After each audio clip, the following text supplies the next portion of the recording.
Wake up. Have your coffee. Take the kids to school. Go to work. Head home for supper. Tidy up the house. Get to bed. And the next day, start it all over again. We all have our daily routines. If we didn't, our lives would be a mess. But the danger comes when we treat our soul like a routine. Go to church. Pray. Sing. Listen to the sermon, and that's it.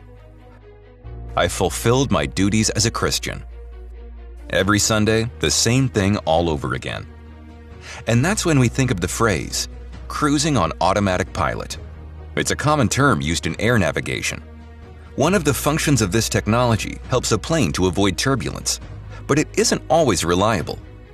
This is what happened to Air France's Flight 447. The flight was going smoothly as usual, but after 3 hours into the flight, the instrument panel began to show problems with the plane as it was set on automatic pilot. At that moment, the captain wasn't in the cockpit. The co-pilots were trying to remedy the situation. But because of their lack of experience, they made the wrong decisions. Meanwhile, they tried various times to call the captain. He finally returned to the cockpit just as the plane was falling and rolling violently. It was too late to do anything about it. The airplane crashed into the sea. When we get used to doing the same old things, it's like we're running on automatic pilot. And that's the time when we become the most vulnerable to the devil. While we're being distracted, he launches his attack.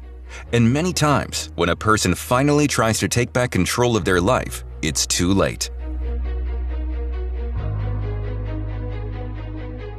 Many are in the church, in the work of God, and doing it all on automatic pilot. They know what they're supposed to do, but the joy they had at the beginning is all gone. They think that they're on their feet, but in fact, they're falling, just like a plane with no pilot. Be careful with success. Without any struggles, in those moments of glory, we can easily become complacent.